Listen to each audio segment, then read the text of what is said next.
Tonight, we're traveling back to a time when simply surviving a single day required more strength than most of us will ever need. Get comfortable, close your eyes, and let me tell you about lives so difficult they'll make your own troubles seem beautifully simple. Welcome to Boring History for Sleep. Life in a medieval castle was surprisingly uncomfortable and more.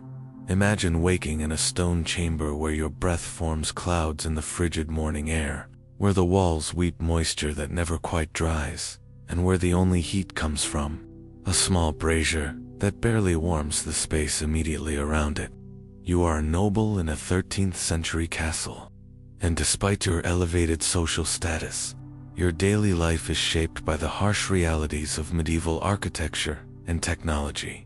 Your bed is the most comfortable piece of furniture in the room, yet by modern standards, it would be considered barely adequate. The mattress is stuffed with straw or feathers if you're particularly wealthy, supported by rope springs that sag and creak with every movement. Heavy woolen blankets and furs provide warmth, but they're heavy and often damp from the castle's persistent humidity. Privacy consists of heavy curtains hung around the bed frame, creating a small enclosed space that traps body heat and provides the illusion of separation from the larger chamber. The castle's stone construction, while providing excellent defense against military attack, creates living conditions that are cold, damp, and drafty. The thick walls retain moisture, and condensation forms constantly on interior surfaces. Tapestries and wall hangings provide some insulation and decoration, but they also become repositories for moisture, dust, and various unpleasant odors that permeate medieval life. Your morning routine begins with dressing in layers of clothing, designed more for warmth than comfort. Linen undergarments provide a barrier against your skin. Wool tunics and surcoats offer insulation, and heavy cloaks protect against the worst drafts. Even indoors, you're rarely warm enough to remove your outer clothing entirely. Getting dressed is a time-consuming process that often requires assistance from servants. The Great Hall serves as the center of castle life, but it's a challenging environment by any modern standard. The high ceiling and large windows that provide light also ensure that heat rises away from where people actually spend their time. Rushes scattered on the floor provide some insulation and absorb spills, but they also harbor fleas, lice, and various organic debris that creates persistent odors. Meals in the Great Hall are elaborate social occasions, but the food itself presents numerous challenges. Everything must be preserved without refrigeration, using salt, smoke, vinegar, or fermentation techniques that often affect taste and texture significantly. Meat is frequently tough and strongly flavored. Vegetables are limited to what can be grown locally or preserved from harvest time, and bread is often coarse and heavy. The castle's kitchen is located separately from the main living areas due to fire risk, which means food must be transported through cold corridors and often arrives at the table lukewarm at best. Servants struggle to coordinate the timing of multiple courses, and diners learn to eat quickly before their food becomes completely cold. Hot drinks provide some comfort, but they too cool rapidly in the chilly atmosphere. Sanitation presents constant challenges that affect every aspect of daily life. The castle's garderobe, essentially a toilet built into an exterior wall, provides basic waste disposal, but offers no privacy, minimal comfort, and exposure to weather. Personal hygiene is maintained through basin washing with heated water that servants must carry up multiple flights of stairs from the kitchen. Bathing is an elaborate undertaking that occurs infrequently due to the time, effort, and resources required. A wooden tub must be brought to your chamber and filled with water heated in the kitchen and carried in buckets by servants. The process takes hours to arrange, and the bath cools quickly in the cold room. Most personal cleaning is accomplished through washing with cloths and basins of water. Lighting after dark is provided by candles, oil lamps, and torches, all of which produce more smoke than illumination by modern standards. Reading or detailed work in the evening is difficult and strains the eyes. Most castle inhabitants go to bed shortly after sunset and rise with dawn, following natural rhythms dictated by available light. The castle's defensive design creates numerous inconveniences for daily life. Narrow windows provide minimal light, while keeping out wind and rain. Spiral staircases are treacherous to navigate, especially when carrying objects or wearing long robes. Doorways are often low, requiring tall people to duck constantly. Corridors are narrow and poorly lit, making navigation hazardous. Social life revolves around formal protocols that dictate every interaction. Meals are elaborate ceremonies with specific seating arrangements, service procedures, and behavioral expectations. Conversation must follow established patterns of courtesy and deference. Entertainment consists of music, storytelling, and games that can be enjoyed in the limited space and light available. The castle's community includes dozens of people living in close proximity with minimal privacy. Servants, guards, craftsmen, and family members share common areas and often sleeping quarters. Personal space is a luxury that doesn't exist, and conflicts over resources, privileges, and personal boundaries are constant features of castle life. Seasonal changes dramatically affect living conditions. Winter brings bitter cold that penetrates every corner of the castle, despite massive walls and heavy doors. Ice forms on interior surfaces, and water left standing overnight freezes solid. Fuel for heating becomes precious, and conservation measures are necessary to ensure adequate supplies last through the coldest months. Summer provides relief from cold, but brings new challenges. The stone construction that keeps the castle cool can also trap stale air and odors. Windows that provide cross-ventilation also admit insects, dust, and sometimes rain. Food spoilage becomes a serious concern in warmer weather, requiring constant vigilance and rapid consumption of perishable items. Your daily schedule is rigidly structured around the canonical hours and the practical necessities of castle management. Dawn brings the need to oversee servants, review accounts, settle disputes, and attend to correspondence. Much of your time is spent in administrative tasks that require careful attention to detail, managing the castle's resources, planning for seasonal needs, and maintaining relationships with other nobles. The castle's defense requirements mean that military concerns intrude constantly into civilian life. Weapons practice occurs in the courtyard, creating noise and disruption. Guards patrol the walls at all hours, and their presence is a constant reminder of the potential for violence. Military equipment is stored throughout the castle, taking up space that might otherwise be used for more comfortable living. Communication with the outside world is slow and unreliable. Messages must be carried by mounted messengers who face the same dangers as any medieval traveler: bad weather, difficult roads, bandits, and simple accidents. News from distant places may be weeks or months old by the time it reaches you, and important information can be lost or distorted in transmission. Your wardrobe represents a significant investment, but provides limited comfort. Rich fabrics like silk and fine wool are beautiful, but require careful maintenance to prevent damage from moisture, insects, and normal wear. Clothing must be stored in chests, with herbs and other deterrents, to protect against moths and mice.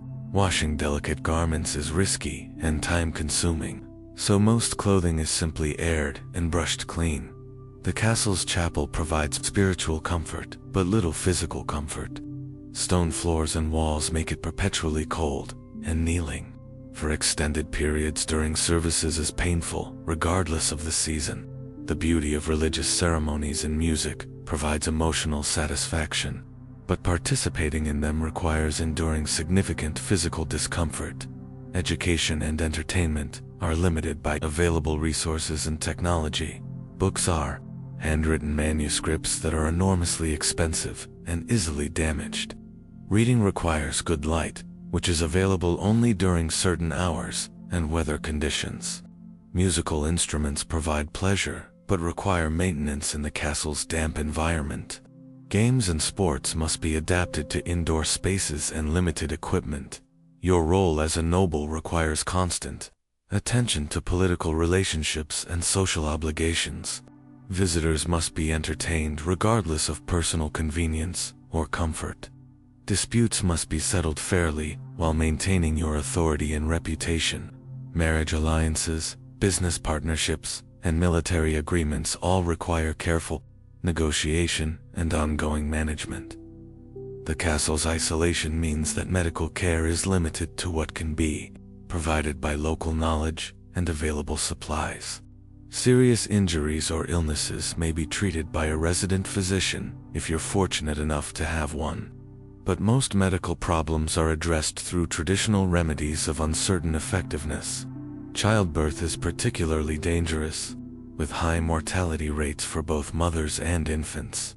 Seasonal festivals and religious observances provide breaks in the routine, but also create additional demands on castle resources and management.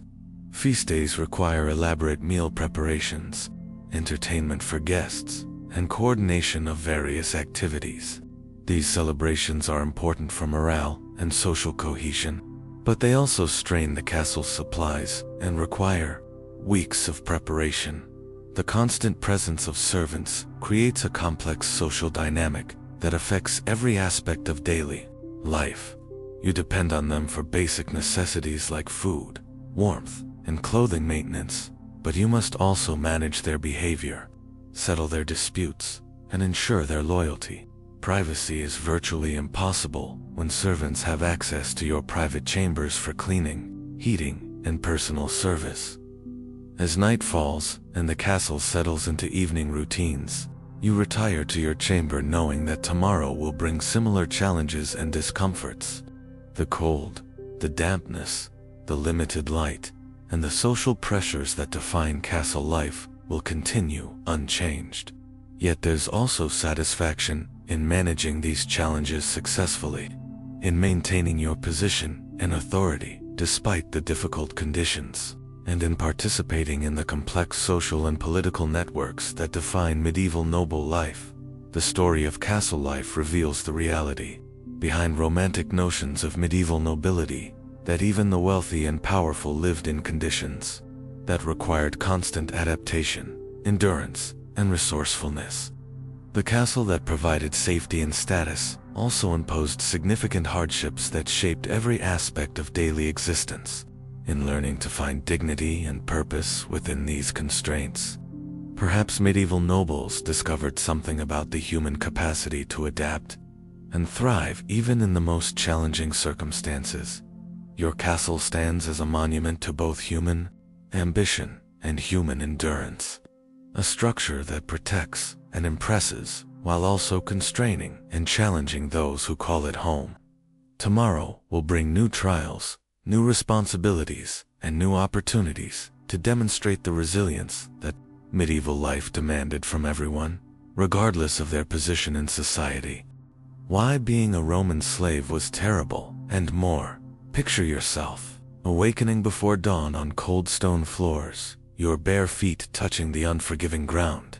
You're in a cramped, airless slave quarters, just near the heart of Rome, the Forum Romanum. Around you, hundreds of other souls, all property of someone else, just like you. As the first light of morning creeps through the narrow windows, you hear the overseer's harsh voice calling everyone to their daily tasks. Your day begins with hauling massive stone blocks across the city, your calloused hands gripping rough ropes as you strain with dozens of others to move materials for yet another monument to Roman glory. The sun beats down mercilessly as you work, sweat mixing with dust and grime. There's no rest, no shade, no gentle word, just the endless repetition of labor, the ache in your muscles, and the knowledge that tomorrow will bring more of the same. But even in this harsh existence, there are small moments of humanity. In the evening, when the work finally ends, you gather with your fellow slaves in the courtyard. Someone might share a piece of bread saved from the meager rations. Another might hum a melody from a distant homeland, a song that carries memories of freedom. These tiny gestures of kindness become precious in a world that offers so little compassion. The nights are perhaps the hardest. Lying on your thin straw mat, you can hear the sounds of the city beyond the walls, laughter from taverns, the clip-clop of horses on cobblestones, the distant music of celebrations you'll never attend. Yet there's something oddly comforting about these sounds too. They remind you that life continues, that there's a rhythm to existence even in captivity. Winter brings its own challenges. The stone walls offer little protection from the cold, and the thin blankets provide scant warmth. You learn to sleep curled tightly, preserving what heat you can. The morning rituals become even more brutal when your breath forms clouds in the frigid air, and the water for washing has a thin layer of ice that must be broken with numbed fingers. Spring, when it arrives, feels like a miracle. The first warm day transforms everything. The light seems brighter, the air fresher, and even the harsh voices of the overseers seem slightly less cruel. You find yourself working with renewed energy, not from happiness exactly, but from the simple relief of warmth returning to your bones. The social hierarchy among slaves is complex and unforgiving. House slaves, who work indoors and sometimes learn to read, look down on field workers. Skilled craftsmen maintain a quiet pride in their abilities, while those condemned to the mines know their fate is sealed. Yet, in the depths of hardship, these distinctions sometimes fade. A shared meal, a whispered word of encouragement, a hand extended to help someone who has fallen, these moments of solidarity become the threads that hold your sanity together. Food is always scarce and often of poor quality. The daily ration of grain must be carefully managed, stretched to last until the next distribution. You learn to appreciate every crumb, to savor the rare occasions when a piece of meat or cheese finds its way to your bowl. Water, too, is precious. Clean drinking water is a luxury, and you grow accustomed to the taste of whatever is available, regardless of its clarity or source. Despite everything, you adapt. The human spirit has a remarkable capacity for adjustment, for finding routine even in the most difficult circumstances. You develop calluses that protect your hands, muscles that grow stronger with constant use, and a mental resilience that allows you to endure day after day. You learn to find small pleasures, the taste of fresh air after hours in a stuffy workshop, the satisfaction of completing a difficult task, the warmth of sunlight on your face during a brief rest. The city of Rome itself becomes familiar in ways you never expected. You know which streets are cobbled and which are dirt, where the best shade can be found during the heat of midday, which fountains provide the cleanest water. You understand the rhythm of the seasons, the festivals that bring temporary lightness to the city's mood, the political events that affect even the lives of slaves. Sometimes, late at night, you dream of freedom. These dreams are both blessing and curse. They provide escape from the harsh reality, but they also make waking more difficult. You imagine walking through the countryside, choosing your own path, eating when you're hungry, sleeping when you're tired. These fantasies become so vivid that sometimes you wake confused, momentarily forgetting where you are. Yet even in bondage, there are lessons to be learned. You discover strengths you didn't know you possessed, develop skills that might someday prove useful, and forge bonds with fellow humans that transcend the artificial boundaries of slavery. You learn patience, endurance, and the value of hope, even when hope seems foolish. The story of Roman slavery is not just about suffering. It's about the incredible resilience of the human spirit, the capacity to find meaning and connection even in the most constraining circumstances. It's about the small acts of kindness that make survival possible, the dreams that sustain us through the darkest times, and the quiet dignity that no amount of oppression can fully extinguish. As night falls over the eternal city, and you settle once more onto your simple bedding, you carry with you the knowledge that you have survived another day. Tomorrow will bring new challenges, new tasks, new struggles. but it will also bring new opportunities for small kindnesses, brief moments of beauty, and the continued beating of a heart that refuses to surrender its essential humanity. The rhythm of slave life in Rome was monotonous, yet unpredictable, harsh yet occasionally touched by unexpected gentleness. It was a life that stripped away everything that seemed important, only to reveal what was truly essential, the basic human need for connection, for purpose, for hope. In learning to find these things under the most difficult circumstances, perhaps there's a lesson about the fundamental strength that lies within us all. Medieval peasant life was impossibly hard, and more. Imagine waking to the sound of church bells in the pre-dawn darkness, their bronze voices calling across the misty fields of 12th century England. You're a peasant, bound to the land, and your life follows the ancient rhythms of planting and harvest, of feast and famine, of birth and death. The small cottage you call home has walls of wattle and daub, a thatched roof that leaks when it rains, and a single room that houses your entire family. Your day begins before sunrise, as it has for generations before you. There's no time for gentle awakening. The animals need feeding, the fields need tending, and the Lord's demands never rest. You pull on your rough wool tunic, the same one you've worn for months, and step out into the cold morning air. The smell of wood smoke from cooking fires mingles with the earthy scent of the barnyard, creating the familiar perfume of medieval rural life. The fields stretch out before you, divided into long strips that mark the boundaries of different families' obligations. Your strip is neither the best nor the worst. It's simply what you've inherited from your father, as he inherited from his father before him. The soil is heavy clay that turns to mud in winter and bakes hard in summer, requiring constant attention and back-breaking labor to coax any harvest at all. Breakfast, when there is time for it, consists of dark bread and thin ale. The bread is coarse, made from whatever grain is available, sometimes wheat, if the harvest was good, more often barley, or oats, and in the worst times, bread stretched with acorns or other woodland finds. The ale is weak but safer than water, which too often carries sickness.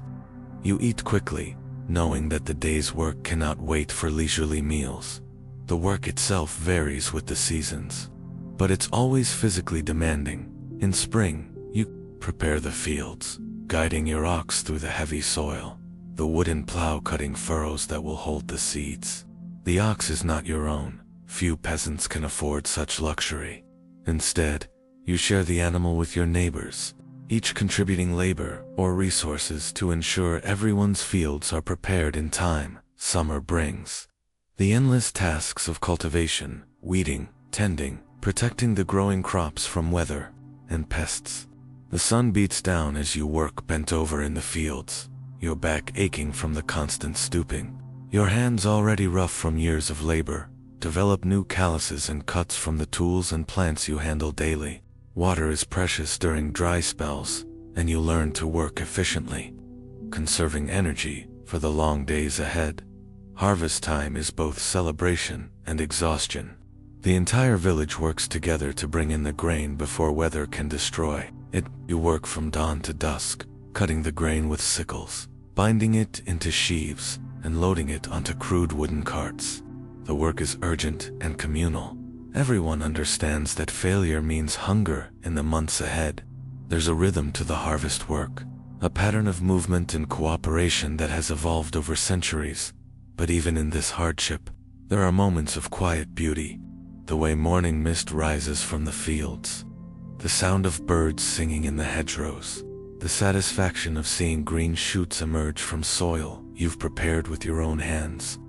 These small pleasures sustain you through the difficult times, reminding you that life contains wonder even in its most challenging forms. Winter is perhaps the most trying season. With the harvest complete, there's less field work but more indoor tasks. You spend long hours repairing tools, mending clothes, and doing whatever work can be done by firelight. The cold seeps through every crack in your cottage walls, and fuel for the fire must be carefully rationed. You go to bed early, not from tiredness alone, but to conserve warmth and light. Food becomes increasingly scarce as winter progresses. The grain from harvest must last until the next crop comes in, and careful rationing is essential. You learn to make the most of every scrap. Bones are boiled for broth. Vegetable peelings are saved for soup, and nothing edible is ever wasted. Hunger becomes a constant companion, a dull ache that shapes every decision about what to eat, and when, despite the hardships, village life has its own rhythms and pleasures. Holy days bring respite from work and opportunities for celebration. The harvest festival, Christmas, Easter, these occasions provide breaks in the routine, times when the community comes together to share food, music, and stories. The church serves as both spiritual center and social gathering place, where news is shared and disputes are settled. Marriage and family life follow patterns established by tradition and necessity. Young people marry within their social class, often with matches arranged by families seeking to combine resources or settle debts. Children are precious but also economic necessities, extra hands to help with the endless work. Child mortality is high, and families learn to love deeply while holding loosely, understanding that not all children will survive to adulthood. The relationship with the Lord of the Manor shapes every aspect of peasant life. You owe him labor, produce, and loyalty in exchange for the right to work his land. This feudal bond is both protection and burden. He provides security and settles disputes. But he also demands a significant portion of your harvest and your time. The manor court sessions, where disputes are heard and punishments decided, are both dreaded and necessary parts of the social order. Education is limited to what can be learned through daily life. Few peasants can read or write, but they possess deep knowledge of practical skills: how to predict weather, when to plant different crops, how to care for animals, how to preserve food. This knowledge is passed down through generations, refined by experience and adapted to local conditions. Religion permeates every aspect of life, providing both comfort and constraint. The church calendar dictates work and rest. The priest's words carry moral authority, and the promise of salvation offers hope for something better beyond this difficult earthly existence. Yet faith is also practical: prayers for good weather, blessing of seeds, and rituals to protect against disease are seamlessly woven into daily routines. As night falls and you return to your cottage, you carry with you the satisfaction of honest work completed and the knowledge that you've contributed to the survival of your family and community. The fire in the hearth provides warmth and light, creating a small circle of comfort in the vast darkness outside. Tomorrow will bring new challenges, new tasks, new struggles with soil and weather, and the endless demands of survival. Yet there's something profoundly peaceful about this rhythm of life, connected so directly to the land and the seasons. In learning to find contentment within such constraints, perhaps medieval peasants discovered something about the essential elements of human happiness: meaningful work, strong community bonds, and the deep satisfaction that comes from living in harmony with natural cycles. The story of medieval peasant life is ultimately about adaptation, resilience, and the capacity to find joy even in the most challenging circumstances. It's about the strength that comes from community, the wisdom that develops through close observation of the natural world, and the quiet dignity of lives lived in service to something larger than individual ambition.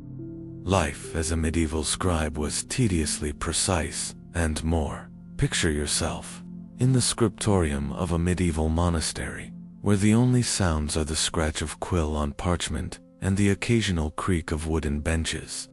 You are a scribe, a keeper of knowledge in an age when books are rare and precious beyond measure.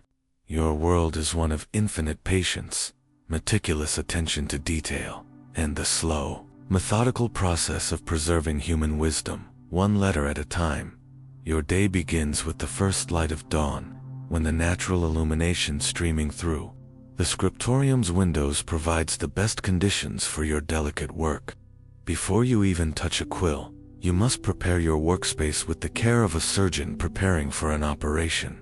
The parchment, expensive sheepskin that has been scraped, stretched, and treated over many days, must be examined for flaws, smoothed carefully, and positioned just so on your writing desk.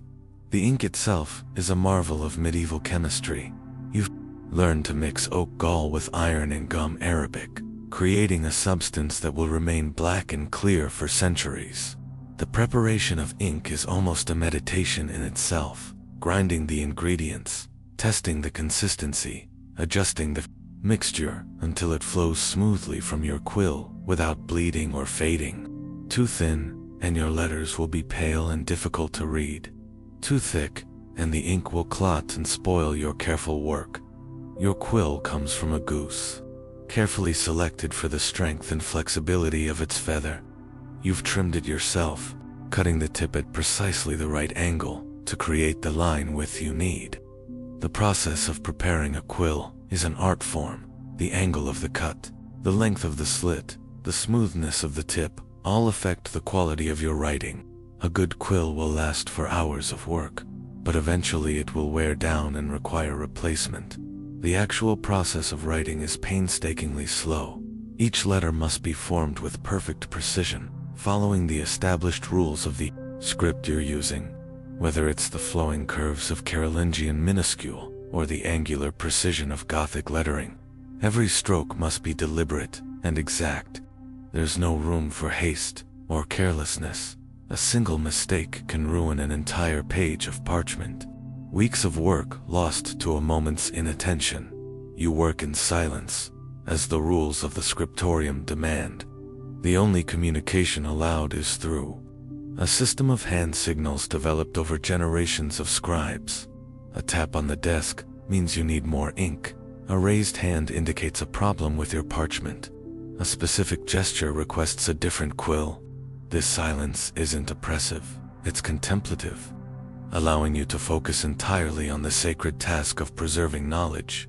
The text you're copying might be a religious manuscript, a classical work of literature, or a practical treatise on agriculture or medicine. Each type of text presents its own challenges. Religious works often require elaborate, illuminated letters, decorated with gold leaf and intricate patterns that can take days to complete. Classical texts might contain words and languages you don't fully understand, requiring careful attention to reproduce exactly what you see, rather than what you think it should say. Your posture is crucial, but inevitably painful. Hours spent hunched over your writing desk leave your back aching, your shoulders tight, and your neck stiff. The bench you sit on is hard and uncomfortable, designed more for durability than comfort. You learn to shift your weight carefully, to stretch your fingers and wrists periodically, to rest your eyes by looking up from your work every so often. The lighting conditions are constantly changing as the sun moves across the sky. Morning light is clear and bright, perfect for detailed work. Midday sun can be too harsh, creating glare that makes it difficult to see subtle variations in ink tone. Afternoon light has a golden quality that's pleasant but requires adjustment in how you hold your parchment to avoid shadows. Evening work is possible, but challenging, relying on candles or oil lamps that flicker and create uneven illumination. Mistakes are inevitable but devastating. A single dropped letter, a word inadvertently omitted, a line skipped, any of these errors can corrupt the text and mislead future readers. Some mistakes can be corrected by careful scraping of the parchment and rewriting, but this process is delicate and doesn't always produce satisfactory results. More serious errors might require starting an entire page over, or even abandoning a section of manuscript entirely. The materials you work with are expensive and difficult to replace. A single sheet of good parchment represents days of work by skilled craftsmen. The ink, while less costly than parchment, still requires valuable ingredients that must be imported from distant lands. Your quills need regular replacement, and the knives used to sharpen them and scrape corrections are precious tools that must be maintained with care. Winter brings unique challenges to the scriptorium. The cold makes your fingers stiff and clumsy, affecting the precision of your lettering. Ink can thicken in low temperatures, requiring gentle warming before use. The shorter daylight hours mean less time for detailed work, and the quality of winter light is often gray and dim, making it difficult to distinguish subtle variations in color and tone. But there are profound satisfactions in this work. The moment when you complete a particularly challenging illuminated letter. The satisfaction of finishing a difficult passage without errors. The knowledge that your work will preserve important information for future generations. You're not just copying text, you're participating in the great chain of human knowledge. Linking past and future through your careful craftsmanship, the monastery library, where you're finished. Manuscripts will be housed as a treasury of human learning. Each book represents months or years of work by skilled craftsmen, and the collection, as a whole, contains the accumulated wisdom of centuries. You're contributing to this legacy, adding your own careful work to the great project of preserving and transmitting knowledge. Your fellow scribes become your closest companions. Despite the silence that governs your working hours, you share the same challenges, understand the same frustrations, and appreciate the same small victories. A perfectly formed letter, a page completed without error, a particularly successful illumination. These achievements are recognized and celebrated by those who understand their difficulty. The rhythm of the scriptorium follows the canonical hours of the monastery. Work begins with prime, continues through terce and sext, and concludes with vespers. This schedule provides structure and ensures that your work is integrated with the spiritual life of the community. The regular interruptions for prayer, actually, help prevent the eye strain and mental fatigue that can result from too many hours of concentrated work. As evening approaches and the natural light fades, you carefully clean your tools and cover your work. The parchment must be protected from dust and moisture, the ink pots sealed to prevent drying, the quills stored safely for tomorrow's use. This ritual of closing down your workspace is almost as important as the writing itself. Proper care of materials ensures that they'll be ready for the next day's work. The knowledge that your work will outlast you provides deep satisfaction. Long after your hands have stilled and your eyes have closed for the last time, the words you've so carefully preserved will continue to teach, inspire, and inform. You're not just earning your daily bread, you're participating in the great human project of learning and understanding, ensuring that knowledge survives the passage of time. Why being a Viking farmer was brutally hard and more. Imagine yourself waking in the long darkness of a Scandinavian winter, in a longhouse where the boundaries between human and animal space blur in the interest of shared warmth. You are a farmer, and your life is shaped by the harsh realities of northern climate, poor soil, and the constant struggle to extract enough food from an unforgiving landscape to survive another year. Your home is a testament to practical architecture developed over generations of harsh living. The longhouse stretches nearly 100 feet in length, with thick walls of timber and turf that provide insulation against the bitter cold. The roof is covered with layers of birch bark and sod, creating a living ceiling that helps regulate temperature and prevents snow from penetrating. Inside, the central hearth provides the only source of heat and light, its smoke rising through a hole in the roof that can be partially covered during the worst weather. The interior of your longhouse is divided into sections, each serving multiple purposes.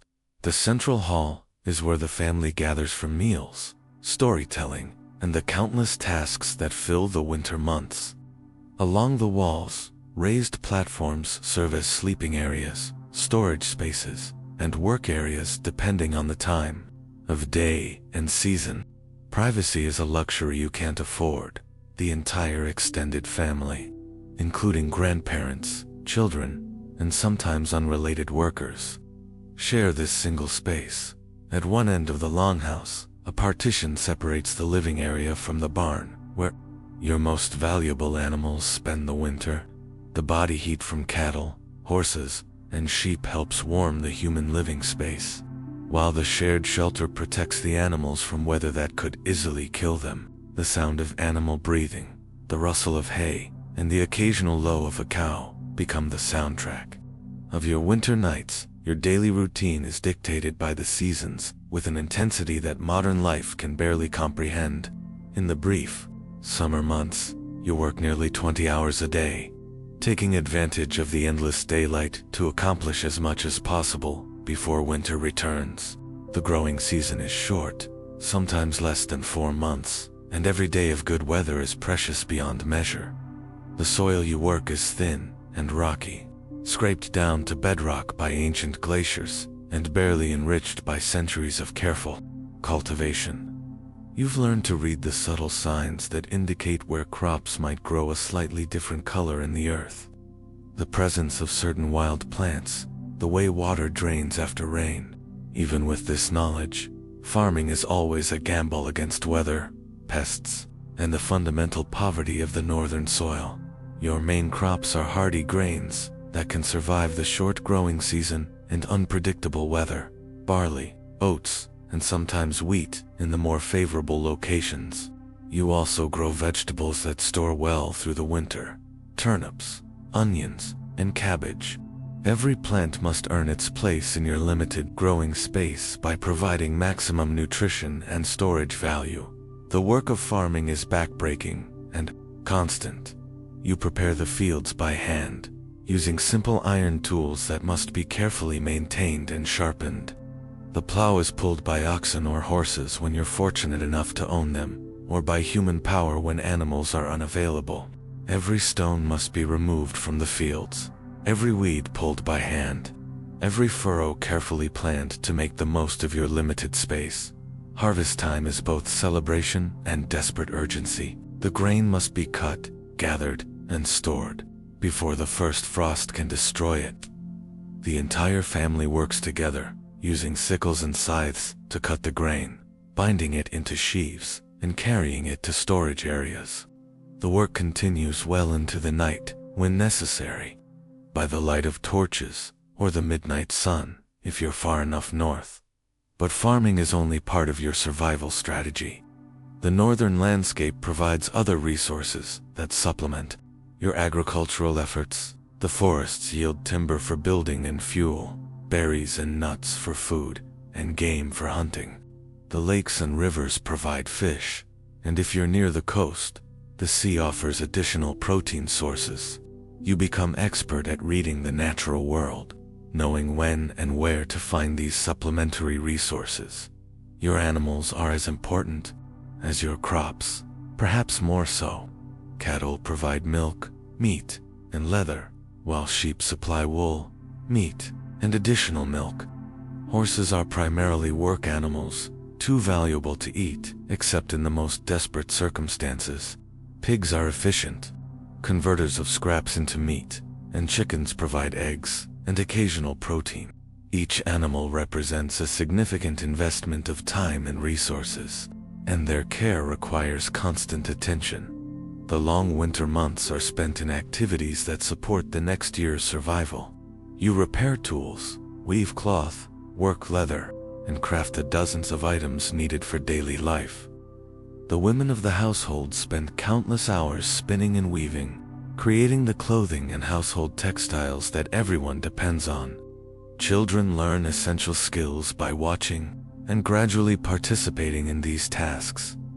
Food preservation is a science you've mastered through necessity. Fish and meat are smoked, salted, or dried to last through the winter. Vegetables are stored in root cellars, fermented into long-lasting forms, or dried for later use. Dairy products are processed into cheese and butter that can remain edible for months.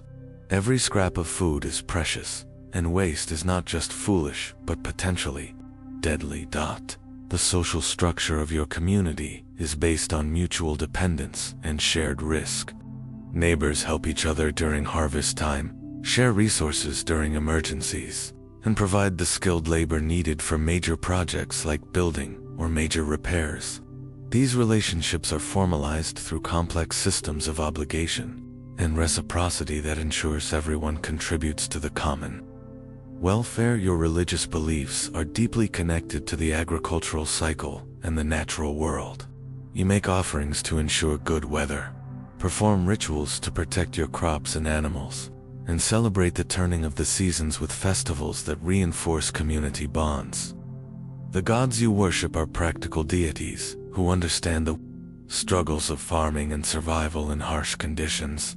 Trade provides access to resources. You can't produce yourself: iron for tools, salt for food preservation, luxury goods that make life slightly more comfortable. But trade also introduces risk. You must produce a surplus to trade, and you depend on trading partners whose reliability can't always be guaranteed. The decision of what to trade and what to keep requires careful calculation of your family's needs against potential benefits. The threat of crop failure is constant and terrifying. A late frost, too much rain, too little rain, pest infestations, or animal diseases can destroy months of work in a matter of days. When crops fail, you face the grim choice between eating your seed grain and starving before next year's harvest, or saving the seed and starving this year. These decisions test the limits of human endurance and wisdom. Yet there are moments of profound satisfaction in this difficult life. The first green shoots appearing in spring, the sound of animals healthy and content in their stalls, the taste of fresh bread made from grain you've grown yourself, the northern lights dancing across the winter sky, the midnight sun of summer, the deep satisfaction of surviving another year through your own skill and determination. Your children learn resilience, self-reliance, and the deep satisfaction that comes from meaningful work. They understand the value of preparation, the importance of community, and the profound connection between human effort and survival. These lessons learned through necessity rather than instruction create strong individuals capable of facing whatever challenges life presents. The rhythm of Viking farming life is harsh but predictable, demanding but ultimately rewarding. It's a life that strips away everything non-essential, revealing the fundamental elements needed for human survival and happiness. And learning to find contentment within such constraints, perhaps there's wisdom about what truly matters in any era. Medieval monastery life was surprisingly restrictive and more. Imagine the sound of bells cutting through the pre-dawn darkness, calling you from deep sleep to the first prayer of the day. You are a monk in a 12th century Benedictine monastery, and your life is governed by the rule of Saint Benedict, a set of guidelines that dictates every aspect of your existence from the moment you wake until you finally return to your narrow bed on a straw mattress. The bell for matins rings at 2 in the morning, and there is no snoozing, no gradual awakening, no gentle transition from sleep to consciousness. You rise immediately, as do dozens of your brothers, and make your way through the cold stone corridors to the chapel. The floors are bare stone, and your feet, in simple leather sandals, feel every chill that seeps up from the earth below. The rule requires that you appear for prayer, regardless of how you feel, whether you're ill, exhausted, or simply human enough to want more sleep. The chapel is dimly lit by a few candles, their flickering light creating dancing shadows on the stone walls. The service is conducted entirely in Latin, chanted in the ancient melodies that have echoed through these halls for centuries. You stand for hours, your body swaying slightly with fatigue, your voice joining the chorus of your brothers in prayers that have been repeated countless times by countless monks before you. After matins, you return to your cell for a brief period of rest before lauds at sunrise. Your cell is austere, beyond modern comprehension, a space barely large enough for a narrow bed, a small table, and a wooden stool. The walls are bare stone, with perhaps a simple wooden cross as the only decoration. There are no personal possessions, no books except those assigned by the abbot, no mementos of your life before taking vows. The goal is to eliminate all distractions from spiritual contemplation, Prime follows at 6 in the morning, then terce at 9, sext at noon, none at 3, vespers at sunset, and finally compline before bed. 8 times a day, every day, you stop whatever you're doing and make your way to the chapel. This schedule never varies, regardless of weather, illness, or the pressing needs of other work. The bells that call you to prayer are both guide and master, structuring your entire existence around the rhythm of worship between the hours of prayer. Your time is filled with work. The rule of Saint Benedict states that idleness is the enemy of the soul, and the monastery operates on the principle that manual labor is both necessary for survival and beneficial for spiritual development. You might work in the fields, tending the crops that feed the community, or in the workshops where tools are made and repaired. Perhaps you're assigned to the kitchen, preparing simple meals for your brothers, or to the infirmary, caring for the sick and elderly. The work is hard, and the tools are simple. If you're working in the fields, you use wooden plows pulled by oxen, cut grain with hand sickles, and carry heavy loads on your back. In the workshops, you work with basic hand tools, hammering iron, shaping wood, or weaving cloth. The pace is steady, but not rushed. There's time for contemplation, even during physical labor, and the work itself is considered a form of prayer. The vow of silence shapes every interaction with your fellow monks. Conversation is permitted only during designated times and in specific places. The rest of the time, you communicate through an elaborate system of hand signals that has evolved over centuries of monastic life. A tap on the table means you need salt. A gesture toward your mouth indicates you want water. A particular movement of the hand asks for a tool or book. This silence isn't oppressive. It's meant to encourage internal reflection and prevent the idle chatter that might distract from spiritual purposes. Meals are simple affairs, taken in the refectory while one of the brothers reads aloud from scripture or spiritual texts. You eat in silence, listening to the reading and reflecting on its meaning. The food itself is plain: bread, porridge, vegetables from the monastery garden, and occasionally fish. Meat is forbidden except for the sick, and even then it's given reluctantly. The goal is to provide adequate nutrition while avoiding the pleasure and distraction that might come from rich or varied food. The monastery library is one of the few places where individual study is encouraged. But even here, strict rules apply.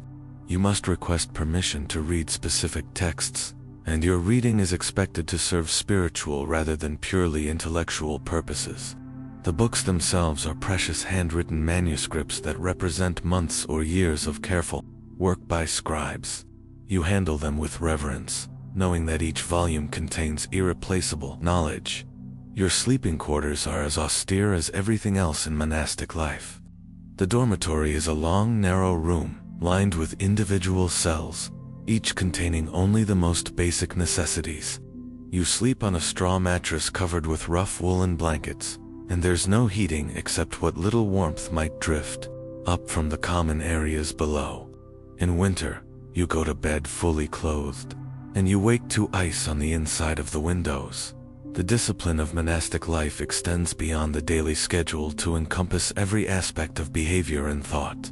You're expected to practice humility, obedience, and poverty not just as abstract ideals, but as lived realities.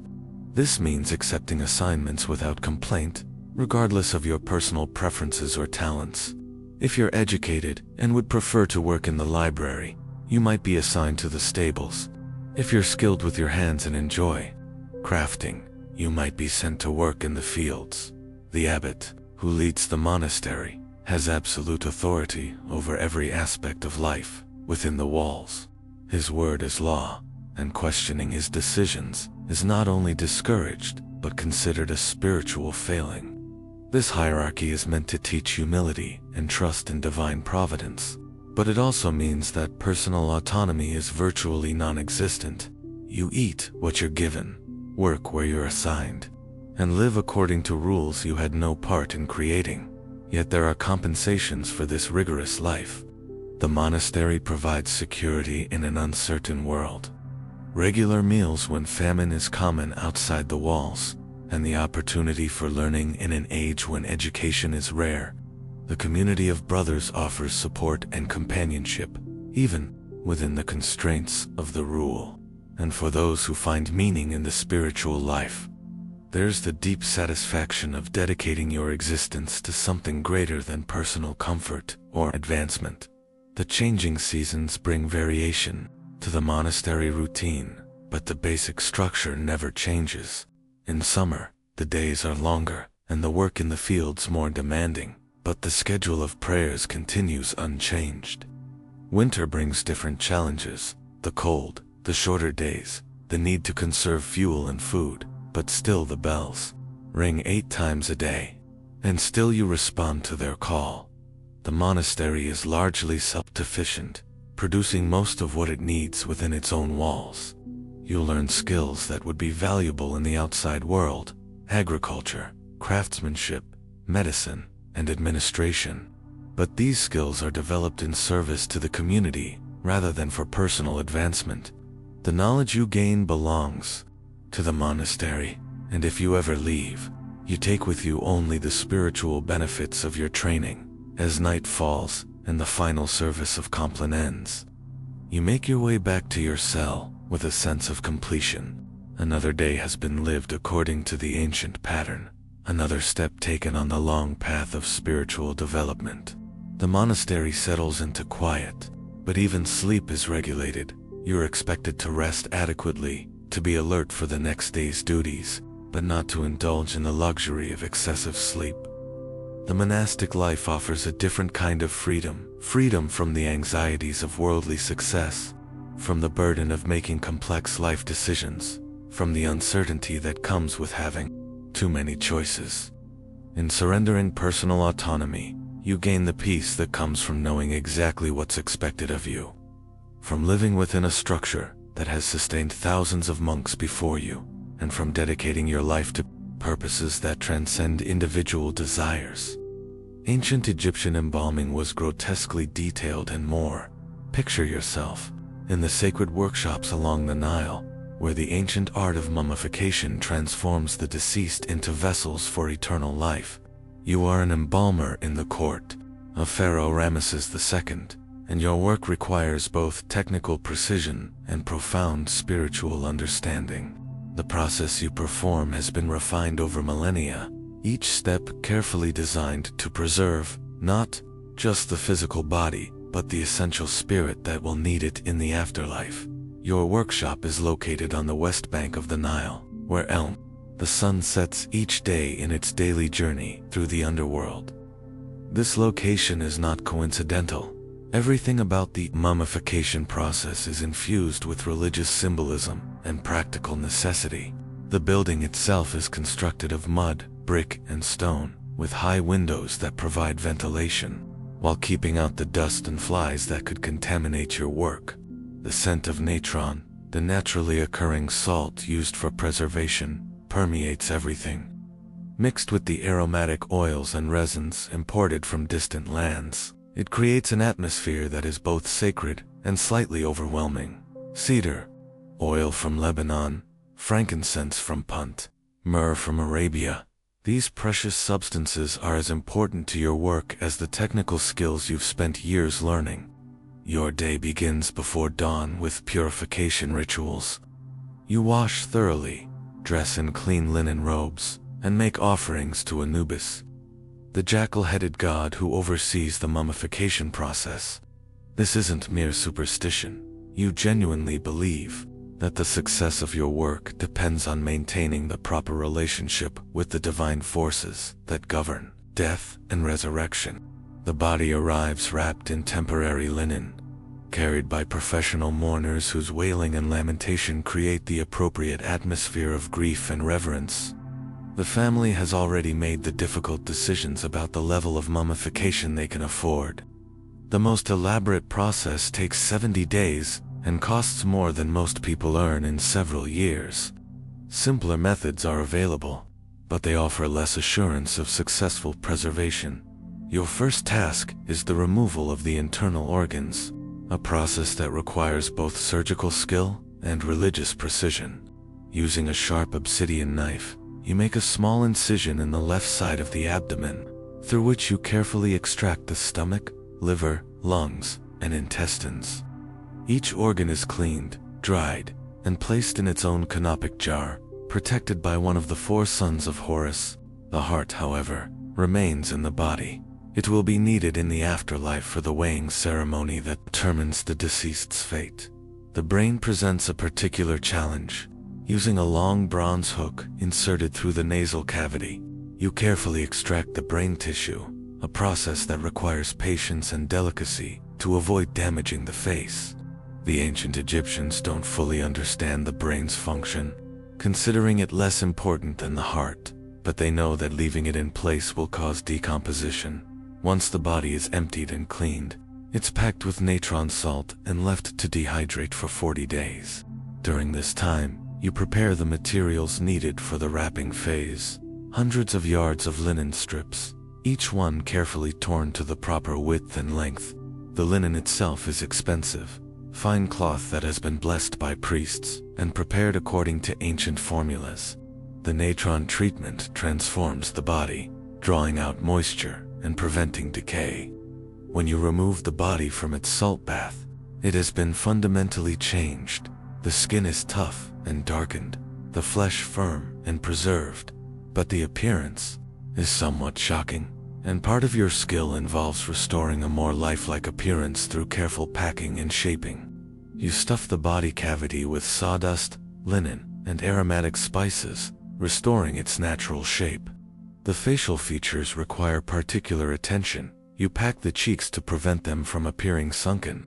Insert false eyes made of obsidian and white stone, and sometimes add padding to restore a more natural appearance. Every detail matters, as the deceased will need to be recognizable in the afterlife. The wrapping process is perhaps the most meditative part of your work. Beginning with the fingers and toes, you wrap each digit individually, then move methodically up the limbs. Between the layers of linen, you place amulets and charms designed to protect the deceased during their journey through the underworld. The heart scarab, placed over the chest, is inscribed with spells from the Book of the Dead. Layer upon layer of linen strips encase the body, each one coated with tree resin that will harden as it dries. You work slowly and carefully, ensuring that the wrappings are tight enough to preserve the body's shape, but not so tight as to cause damage. The pattern of wrapping follows ancient traditions, with specific sequences and knots that have religious significance. The final mask, if the family can afford it, is a work of art as much as religious necessity. Made of cartonnage, layers of linen and plaster, or precious metal for the wealthy. It depicts the deceased in idealized form, ready for eternal life. The features are serene and perfect, representing not how the person looked in life, but how they will appear in the blessed afterlife. Throughout the entire process, you recite prayers and incantations designed to ensure the preservation of the deceased's ka, their life force, and their successful journey to the afterlife. These aren't mere formalities, but essential elements of the mummification process. You genuinely believe that your work makes the difference between eternal life and spiritual death. The tools of your trade are simple, but effective. Bronze knives for cutting hooks, for extracting organs, paddles for mixing natron, and countless small implements for detailed work. You maintain these tools carefully, sharpening knives, cleaning hooks, and replacing worn items. Your skill with these simple instruments is what separates a successful mummification from a failure. The workshop contains multiple bodies in various stages of preparation. The wealthy receive individual attention and the finest materials, while commoners might be processed in groups with less expensive techniques. But regardless of social status, every body receives the basic preservation treatment.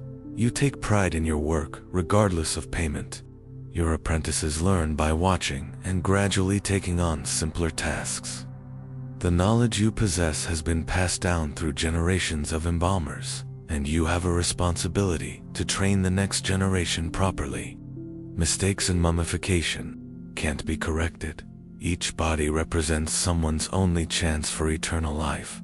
The families of the deceased often visit during the mummification process, bringing additional offerings and ensuring that their loved one is receiving proper care.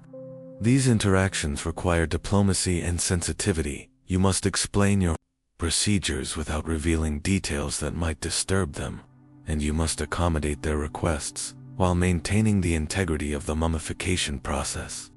Storage during the 70-day process requires careful attention to temperature and humidity. Bodies in various stages of preparation must be kept separate to prevent contamination, and the workshop must be maintained at optimal conditions for preservation.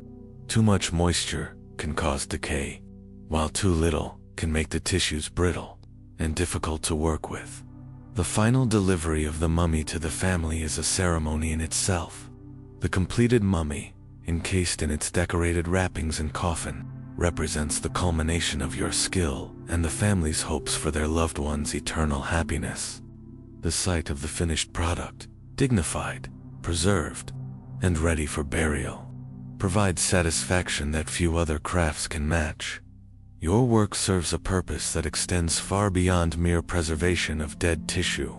You're facilitating the continuation of human consciousness beyond death, ensuring that the essential person survives the transition from earthly life to eternal existence. In a culture that views death as a transformation rather than an ending, your role is crucial to the spiritual well-being of society. The techniques you've mastered represent the accumulated wisdom of thousands of years of experimentation and refinement. Each innovation has been tested over generations, and the methods you use have proven successful in preserving bodies for millennia. You're part of an unbroken chain of craftsmen whose work has made ancient Egypt's approach to death the most sophisticated in human history.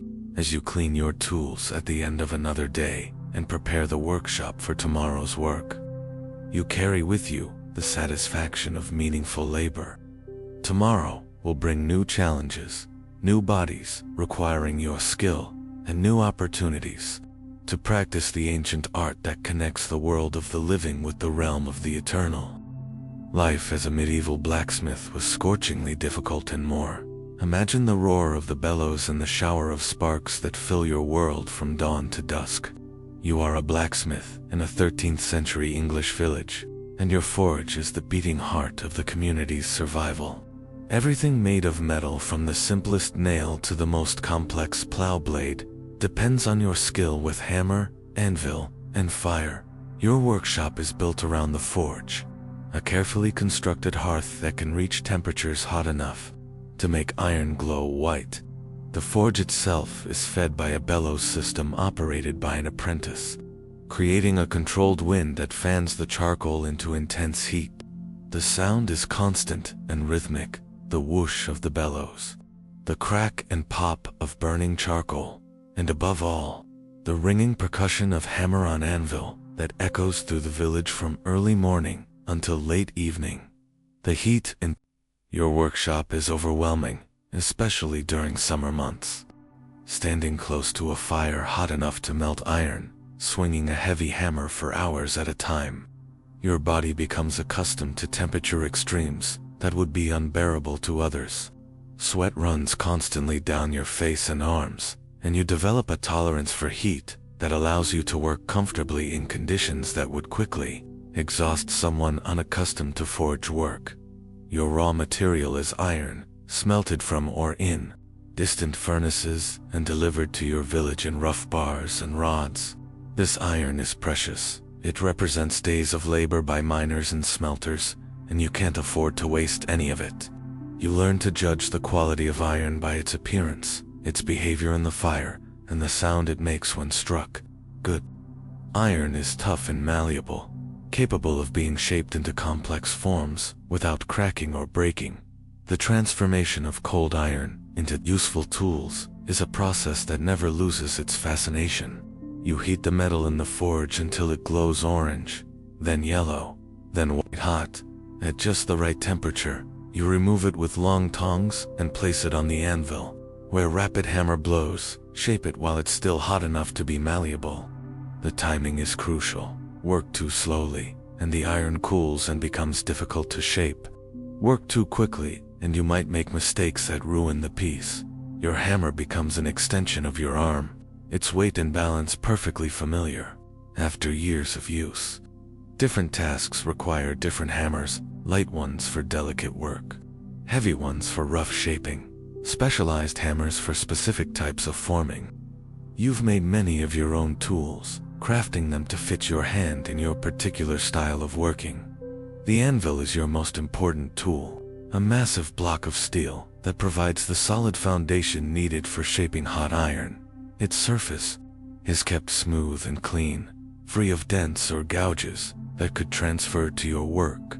The different parts of the anvil serve different purposes: the flat face for general work, the horn for bending and curving, the hardy hole for holding specialized tools. Your apprentice tends the fire, operates the bellows, and gradually learns the craft by watching and helping with simpler tasks. Teaching requires patience. Smithing is learned through years of practice, and mistakes can be costly in both materials and time. But a good apprentice eventually becomes invaluable, anticipating your needs and handling routine tasks that free you to focus on more complex work. The range of items you create is enormous. Farm tools like plowshares, sickles, and hoes are essential for agriculture. Household items include knives, pots, trivets, and door hinges. You make nails by the hundreds, each one individually forged and shaped. Horseshoes require particular skill, as they must be fitted precisely to each animal's hoof. Weapons and armor for local nobles represent your most challenging and profitable work. Each type of item requires specific techniques and skills. Making a knife involves drawing out the iron to create the blade shape, then carefully controlling the carbon content to create an edge that will hold sharpness. A horseshoe must be shaped to fit the horse's hoof exactly, with the nail holes positioned precisely for proper attachment. A suit of armor requires complex, three-dimensional shaping and joining of multiple pieces. The quality of your work directly affects the lives of everyone in the community. A poorly made plow blade can ruin a farmer's harvest, while a well-crafted one can last for years of hard use. A knife that holds its edge saves countless hours of sharpening, while one that dulls quickly becomes more hindrance than help. Your reputation is built on the reliability and durability of everything you create. Fire management is a skill that takes years to master. Different types of work require different fire conditions. A deep, hot fire for heavy forging, a shallower fire for delicate work, an oxidizing or reducing atmosphere, depending on the desired effect on the iron. You learn to read the fire like a language, adjusting fuel and airflow to create exactly the conditions needed for each task. The physical demands of smithing are extreme. Swinging a hammer for hours develops enormous strength in the arms and shoulders, while the constant heat and exertion build overall endurance. But the work also takes its toll. Most smiths develop problems with their back and joints from years of bending over the anvil. And burns and cuts are occupational hazards that leave their mark on every experienced smith. Coal and charcoal are your fuel, and maintaining an adequate supply requires constant attention. Good fuel burns hot and clean, while poor fuel creates smoke and doesn't reach the temperatures needed for proper forging. You develop relationships with suppliers, learning to judge fuel quality and securing reliable sources for your forge. The rhythm of your work follows the needs of the agricultural calendar. Spring brings demand for farm tools as farmers prepare their fields. Summer requires maintenance and repair of equipment that has been in use. Autumn harvest demands sharp sickles and functioning tools. Winter allows time for larger projects, like weapons or complex household items. Your social status in the village is complex. You're essential to the community's survival, which brings respect and steady income. But you're also seen as somewhat separate. The heat, noise, and smoke of your forge set you apart from other craftsmen. The transformation of raw metal into finished goods seems almost magical to those unfamiliar with the process. Working with fire and iron connects you to ancient traditions stretching back thousands of years. The basic techniques of heating, hammering, and shaping haven't changed significantly since humans first learned to work metal. You're part of an unbroken chain of craftsmen whose skills built civilization itself. The satisfaction of creating something useful with your own hands, transforming raw materials into tools that will serve their users for years, provides meaning that transcends the physical difficulty of the work. Each piece that leaves your forge represents not just skill and labor, but a contribution to the community's well-being and survival. As evening falls and you bank the fire for the night, your muscles ache with honest fatigue and your clothes are stained with soot and sweat. But tomorrow will bring new challenges, new opportunities to practice the ancient craft that turns Earth's ore into humanity's tools. The rhythm of hammer on anvil will resume, continuing the endless process of shaping metal to serve human needs. Ancient Roman gladiator training was mercilessly brutal and more. Picture yourself in the Ludus, the gladiator training school, where the sand is permanently stained with blood and sweat from countless hours of preparation for the arena. You are a new recruit, perhaps a prisoner of war, a condemned criminal, or simply someone desperate enough to volunteer for a life that offers the possibility of fame and freedom. In exchange for almost certain death, your day begins before dawn with a meal of barley, porridge, beans, and dried fruit. Food designed to build strength and endurance rather than provide pleasure. The gladiator diet is carefully planned by trainers who understand the nutritional needs of men who must fight for their lives. You eat quickly and in silence, knowing that the training ahead will test every ounce of strength you can muster.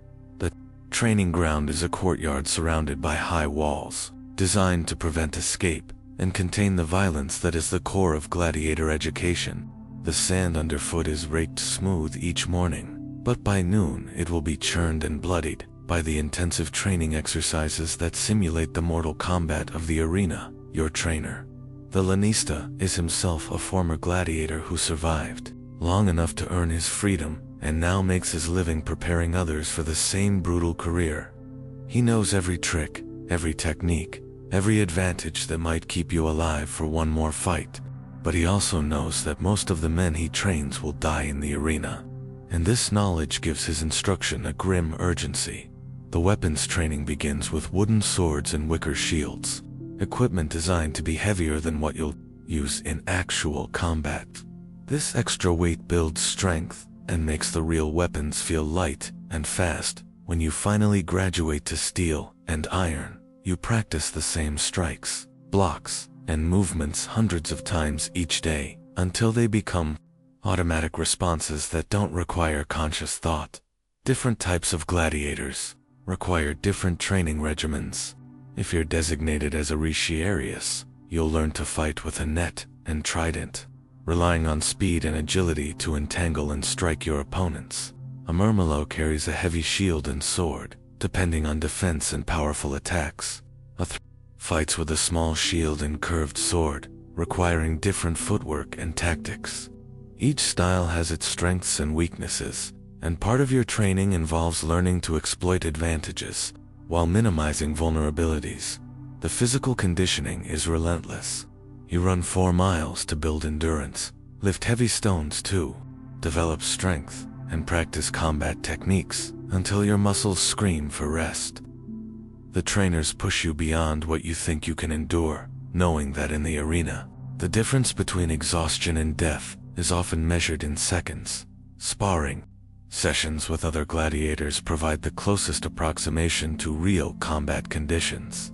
These practice fights are conducted with blunted weapons, but the intensity is real. You're fighting against men who understand that their own survival depends on being better than you are. Injuries are common during training, and a serious wound that prevents you from fighting means you're of no value to your owner. The psychological preparation is as important as the physical training. You must learn to function effectively while facing the very real possibility of death. The trainers use various methods to prepare you mentally: meditation, visualization, and gradual exposure to increasingly stressful conditions. Some gladiators develop an almost fatalistic acceptance of their fate, while others maintain a fierce determination to survive against all odds. Your living quarters are Spartanly functional: a small cell with a straw mattress, shared with one or two other gladiators. Privacy is non-existent, and the constant presence of armed guards reminds you that you're property, not a free man. The walls are thick stone, designed to prevent escape, and the only window is a small opening near the ceiling that provides minimal light and air. Medical care is provided by skilled doctors who understand the specific injuries and stresses that gladiators face. But this care is motivated by economic rather than humanitarian concerns. You represent a significant investment of time and money, and your owner wants to protect that investment. Serious injuries that can't be healed effectively often mean retirement from gladiatorial combat, which usually means death or sale to less desirable employment. The social hierarchy within the ludus is complex and unforgiving. Veteran gladiators who have survived multiple arena appearances command respect and fear from newer recruits. Successful gladiators receive better food, more comfortable quarters, and sometimes even small luxuries. But this improved status comes at the cost of being expected to face increasingly dangerous opponents and more elaborate spectacles. Your relationship with your owner is purely transactional. He has invested money in purchasing you, housing you, feeding you, and training you, and he expects a return on that investment through successful arena performances. If you prove profitable, you'll be well cared for. If you're unsuccessful, you'll be discarded without sentiment. The weapons you train with become extensions of your body through constant practice. You learn the weight and balance of each piece of equipment, the reach and limitations of your particular combat style, and the split-second timing required for effective attack and defense. The difference between life and death in the arena often comes down to muscle memory developed through thousands of hours of repetitive training. Fighting techniques are taught through breaking down complex movements into simple components that can be practiced individually and then combined into fluid sequences. You learn to read your opponent's body language, to recognize the subtle signs that indicate what type of attack is coming, and to respond faster than conscious thought allows. The ludus operates on a strict schedule that governs every aspect of your life. Training begins at a specific time.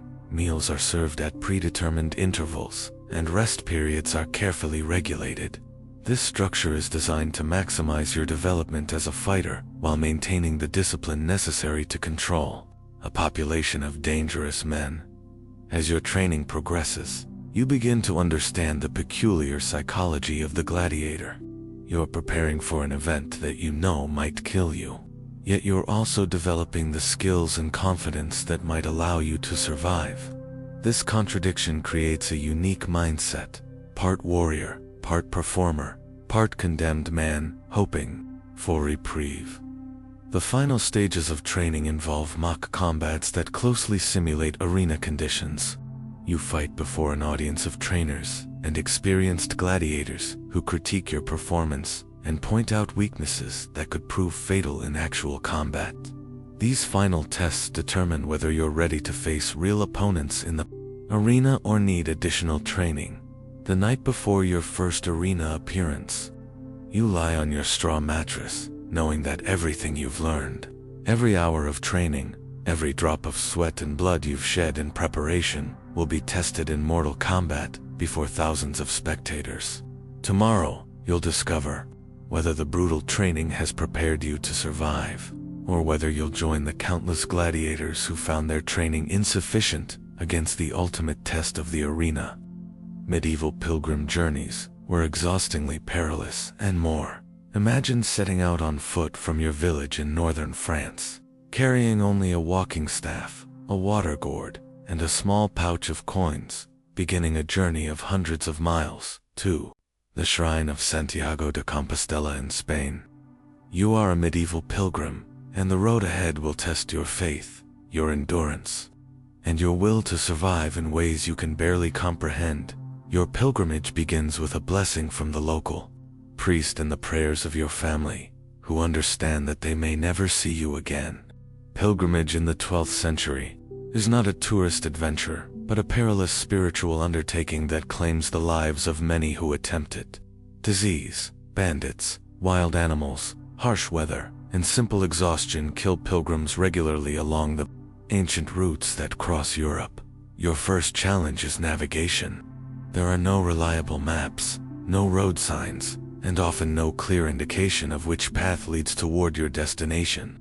You follow ancient routes marked by worn stones, follow other pilgrims when you encounter them, and rely on directions from locals who may or may not be trustworthy. Getting lost can mean days of wandering in wilderness areas where help is non-existent. The walking itself is more demanding than anything you've experienced. 20 to 30 miles per day, day after day, week after week, over terrain that varies, from smooth Roman roads to rough mountain tracks, to muddy lowland paths that become nearly impassable in wet weather. Your feet, unused to such constant abuse, develop blisters that burst and bleed, then calluses that crack and split. Every step becomes an act of will. Your clothing is simple wool and leather, designed for durability rather than comfort. A heavy cloak provides protection from wind and rain, but becomes a sodden burden in wet weather. Your shoes are leather boots that offer minimal cushioning and limited water resistance. In bad weather, you're constantly damp, cold, and uncomfortable. Yet you must continue walking, regardless of conditions. Food is a constant concern. You carry dried bread, hard cheese, and perhaps some salted meat. But these supplies must be rationed carefully to last between villages. Sometimes you can buy food from farmers or innkeepers along the route, but prices are often inflated for pilgrims, and quality is unpredictable. You learn to eat whatever is available and be grateful for any nourishment. Water presents even greater challenges. Natural springs and wells provide the safest drinking water, but they're not always available when you need them. Rivers and streams may be contaminated with animal waste or human sewage. You'll learn to judge water quality by appearance and smell, but stomach ailments from bad water are common among pilgrims and can be debilitating or even fatal. Accommodation ranges from monastery, guest houses to simple inns to sleeping rough under the stars. Monastic hospitality is usually the safest option. The monks provide basic food and shelter in exchange for prayers and sometimes a small donation.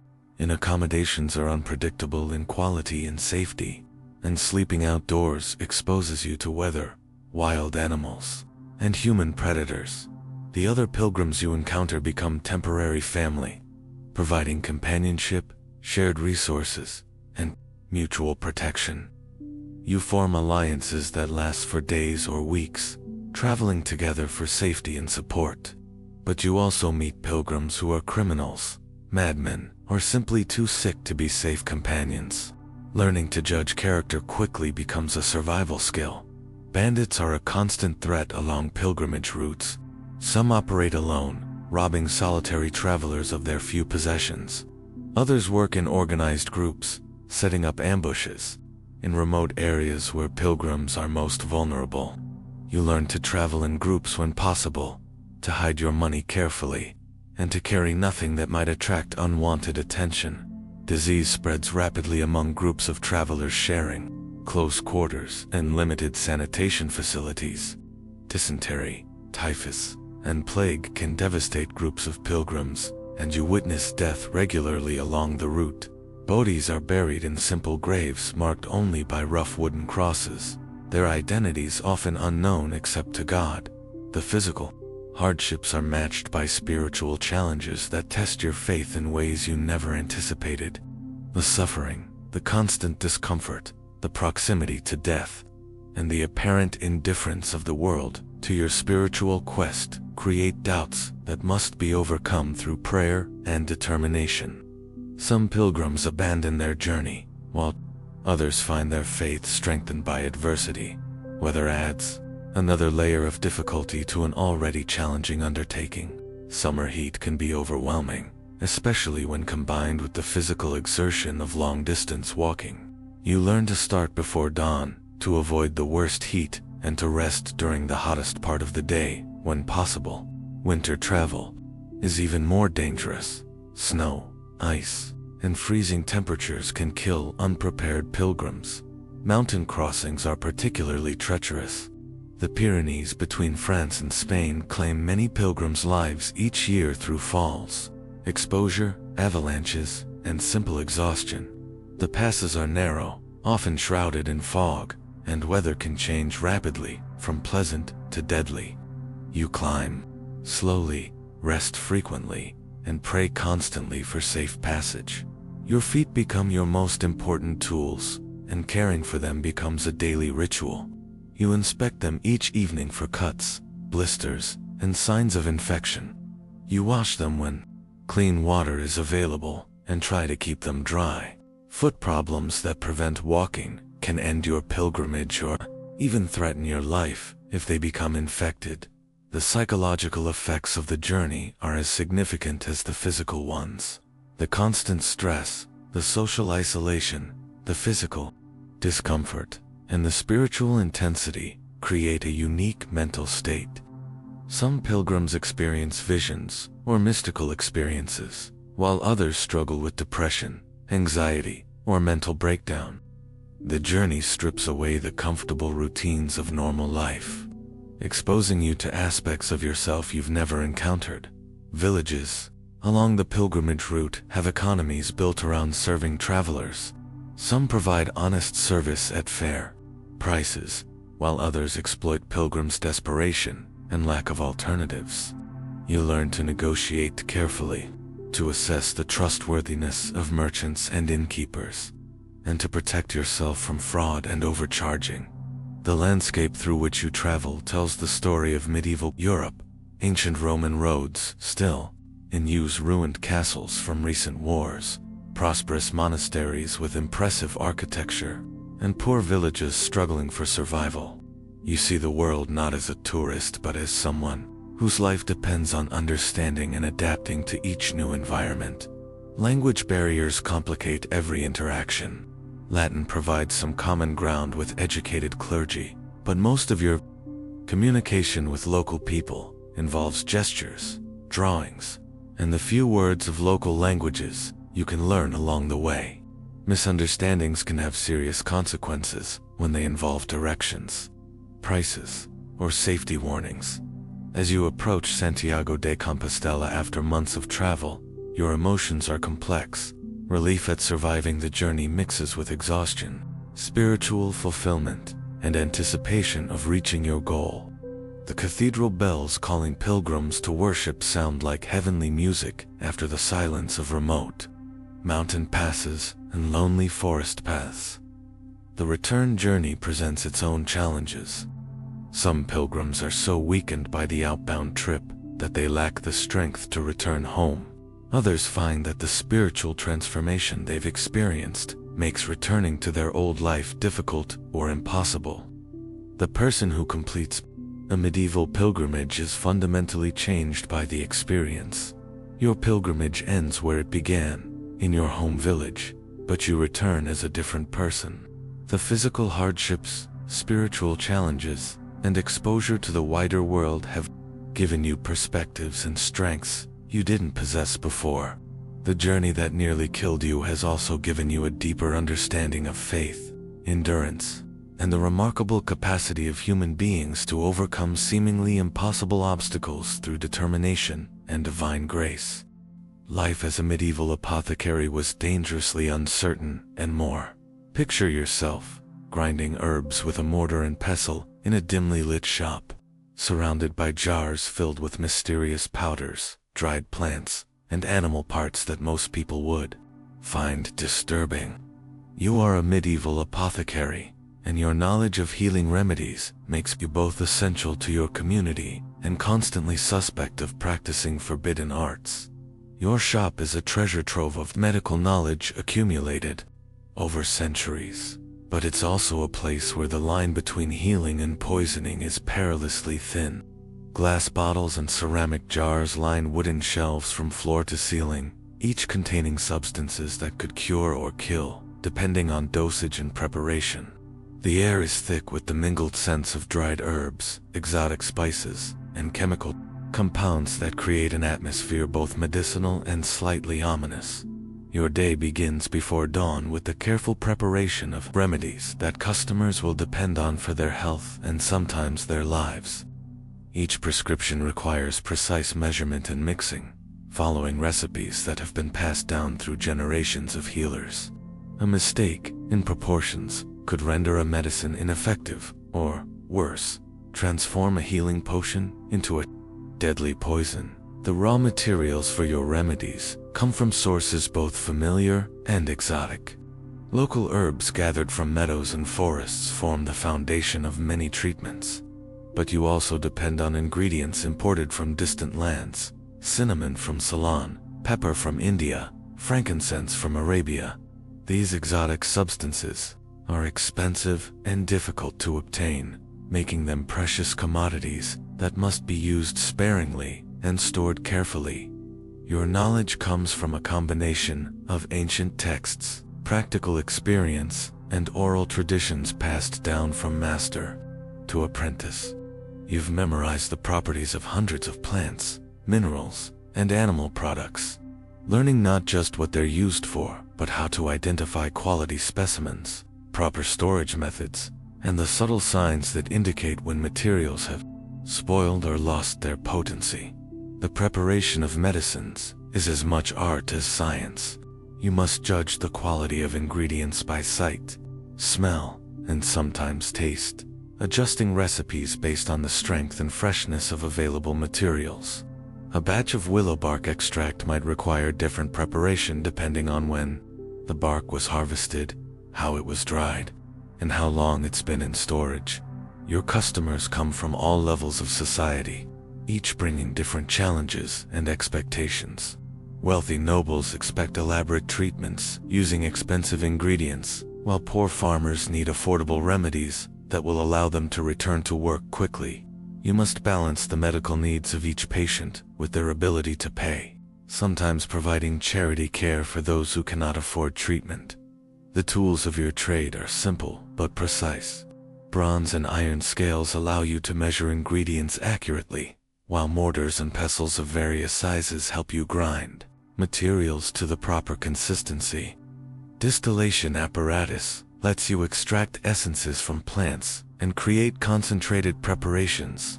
Glass bottles and ceramic containers preserve finished medicines, protecting them from light and moisture that could reduce their effectiveness. Your relationship with the medical establishment is complex and sometimes adversarial. University-trained physicians consider themselves superior to apothecaries, viewing your practical knowledge as inferior to their theoretical understanding. Yet they depend on your skills to prepare the medicines they prescribe, and your direct experience with patients often gives you insights that formal medical education cannot provide. The risk of accusations of witchcraft or heresy hangs over your profession like a constant shadow. Your knowledge of poisons and mind-altering substances, combined with your ability to create mysterious preparations that can dramatically affect human health, makes you a natural target for suspicion. You must be careful not only about what you sell, but about how you present yourself and your work to the community. Quality control is a constant challenge when working with natural materials that vary in potency and purity. A particular plant might be more or less effective depending on soil conditions, weather during the growing season, and harvesting methods. You learn to test materials through various methods, examining color and texture, noting odor and taste, and sometimes conducting small-scale preparations to verify effectiveness. The seasonal nature of many ingredients means you must plan carefully for year-round availability of essential medicines. Spring and summer are spent gathering and preparing materials that will be needed during the winter months when fresh plants are unavailable. Proper drying, storage, and preservation techniques are essential to maintain medicinal potency through long periods of storage. Your apprentice learns the trade through years of observation and gradually increasing responsibility, beginning with simple tasks like cleaning equipment and organizing inventory. They slowly advance to grinding herbs, measuring ingredients, and eventually preparing simple remedies under your supervision. The knowledge transfer is gradual and careful, as mistakes can have serious consequences for patients. The economics of your profession require balancing the cost of materials, the time required for preparation, and the prices customers can afford. Some remedies require expensive ingredients that make them accessible only to the wealthy, while others can be prepared inexpensively for common ailments. You must maintain an inventory that serves the needs of your entire community while generating enough income to support your family. Record keeping is essential for tracking the effectiveness of treatments and avoiding dangerous mistakes. You maintain detailed notes about recipes, dosages, and patient responses, building a personal database of medical knowledge that helps you refine your practice over time. These records also provide evidence of your competence if your methods are ever questioned by authorities. The physical demands of your work are considerable. Grinding herbs with mortar and pestle requires strength and endurance, while the precise measurements and careful attention to detail demand steady hands and sharp eyes. Long hours spent in your shop, often in poor light and surrounded by potentially toxic substances, take their toll on your health over time. Your reputation depends entirely on the success of your treatments and the satisfaction of your customers. A few dramatic cures can establish your reputation for years, while a single case of poisoning or treatment failure can destroy your credibility and livelihood. You must be conservative in your claims while also inspiring confidence in your abilities. The preparation of certain remedies requires timing that depends on lunar phases, seasonal changes, or specific weather conditions. Some plants are believed to be most potent when harvested at particular times, while certain preparations are thought to be more effective when made during specific astrological conditions. Whether these beliefs are based on real effects or superstition, they add complexity to your work schedule. Your shop serves as an informal medical consultation center where customers describe their symptoms and seek advice about treatment options without formal medical training. You must rely on practical experience and traditional knowledge to diagnose conditions and recommend appropriate remedies. This responsibility weighs heavily, as your advice can significantly affect people's health and recovery. The development of new remedies requires careful experimentation and testing. You might try different combinations of ingredients, vary preparation methods, or adjust dosages based on patient feedback.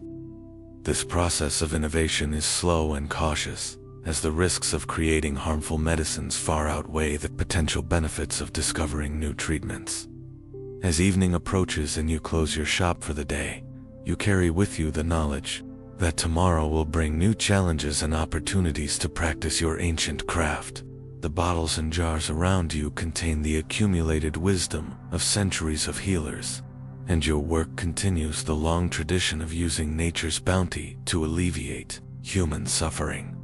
Your role as an apothecary places you at the intersection of science and superstition, healing and harm, tradition and innovation.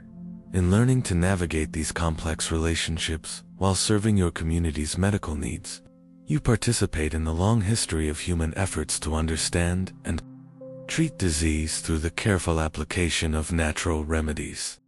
Ancient Greek philosopher life was surprisingly impoverished and more. Imagine spending your days in the public spaces of ancient Athens, engaging in endless discussions about the nature of reality, justice, and human existence while surviving on the charity of wealthy patrons and the occasional donated meal. You are a philosopher in the tradition of Socrates, and your commitment to the pursuit of wisdom comes at the cost of material comfort and social acceptance. Your typical day begins not with a comfortable breakfast in your own home, but with whatever food you can obtain through the generosity of others or your own meager resources. Professional philosophers rarely have regular income, and your dedication to intellectual pursuits leaves little time for the commercial activities that might provide steady earnings. You've learned to find satisfaction in simple fare bread, olives, cheese, when available, and water mixed with wine. Your clothing reflects your philosophical priorities and economic circumstances. A single cloak serves as your primary garment, worn in all weather and all social situations. The fabric is rough wool, chosen for durability rather than comfort or appearance. Your sandals are simple leather, repaired repeatedly until they can no longer be salvaged. This austere appearance is partly philosophical statement and partly economic necessity. The agora serves as your primary workplace, a bustling marketplace where merchants, politicians, and ordinary citizens gather for commerce and conversation. You position yourself near the colonnades where people naturally pause to rest and talk, engaging passers-by in discussions that often begin with simple questions, but quickly evolve into complex philosophical debates. Your ability to attract and hold an audience determines your success as a teacher and your ability to earn support. Your teaching method involves asking questions rather than providing answers, a technique that can be frustrating for students who expect direct instruction. You guide conversations through careful questioning, helping participants discover contradictions in their beliefs and assumptions. This process, known as the Socratic method, requires patience, skill, and the ability to remain calm when people become angry or defensive about their ideas. The social status of philosophers in ancient Athens is ambiguous and often problematic. While some citizens respect philosophical inquiry and support philosophers financially, others view you as a dangerous influence who corrupts young minds and undermines traditional values. Political and religious authorities are particularly suspicious of philosophical activities that might challenge established order and belief systems. Your students come from various backgrounds, but most are young men from wealthy families who have the leisure time and resources to pursue philosophical education. These students often become devoted followers, but they also represent a potential source of controversy. Critics argue that philosophers like you turn impressionable youth against their families, their religious obligations, and their civic duties. The physical demands of philosophical life are considerable. You spend long hours standing in public spaces, walking while discussing complex ideas, and maintaining animated conversations that can last from dawn to dusk. Your diet is often inadequate, your sleep irregular, and your living conditions basic. Yet you maintain that these physical hardships are irrelevant compared to the spiritual and intellectual rewards of philosophical inquiry. Your living arrangements are modest to the point of asceticism. You might share a simple room with other philosophers, or live in a small rented space, furnished with only the most basic necessities. Personal possessions are minimal, perhaps a few books, writing materials, and changes of clothing. This simplicity is both philosophical choice and economic reality, reflecting your belief that material possessions distract from intellectual pursuits. The philosophical discussions that fill your days cover topics that range from practical ethics to abstract metaphysics. You debate questions about the nature of justice, the definition of courage, the relationship between knowledge and virtue, and the purpose of human existence. These conversations often continue for hours, with participants building complex arguments and challenging each other's reasoning. Your method of inquiry involves breaking down complex concepts into their component parts, examining the logical relationships between ideas, and testing philosophical claims against common experience. This analytical approach requires participants to think carefully about their assumptions and to defend their positions with rational arguments rather than appeals to tradition or authority. The written record of your philosophical work is sparse and often indirect. Most philosophers of your era don't write systematic treatises, but instead engage in oral discussion and debate. Your ideas are preserved primarily through the writings of students and observers who attempt to capture the essence of your conversations and arguments.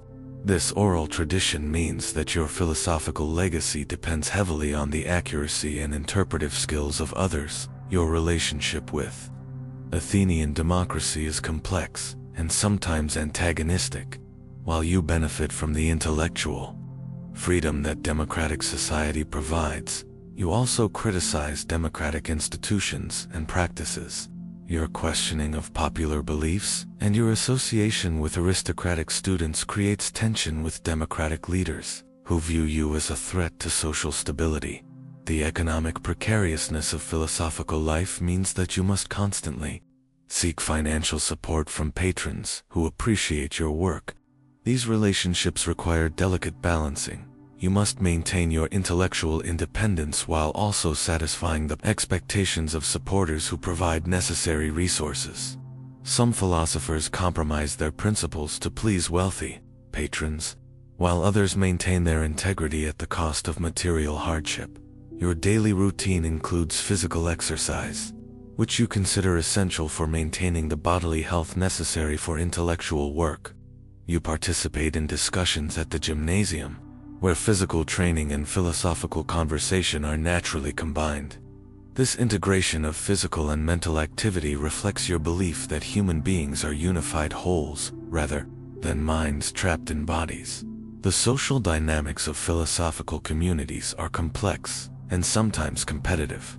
Different schools of thought compete for students and public attention, leading to debates that can become personal and acrimonious. You must navigate these professional relationships carefully, maintaining collegiality while also defending your own philosophical positions. Against criticism and attack, your influence on students extends beyond formal instruction to include modeling a way of life based on philosophical principles. Students observe how you handle adversity, how you interact with people from different social classes, and how you maintain your intellectual curiosity despite material hardships. This example often proves more influential than any specific philosophical doctrine you might teach. The legal and political risks of philosophical activity become apparent when authorities decide that your influence is dangerous to social order. The trial and execution of Socrates demonstrates that philosophical inquiry can have deadly consequences when it conflicts with political and religious orthodoxy. You must balance your commitment to truth-seeking with the practical necessity of surviving in a society that may not tolerate your activities. Your philosophical practice involves not just abstract reasoning, but also practical wisdom about how to live well. You explore questions about friendship, love, courage, and justice, not as academic exercises, but as essential guides for human behavior. This practical dimension of philosophy makes your teaching relevant to students' daily lives, while also making it potentially threatening to established customs and authorities.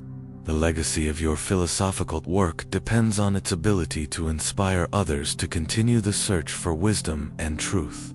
Your questions and methods may be more important than any specific answers you provide, as they demonstrate approaches to inquiry that can be applied to new problems and circumstances.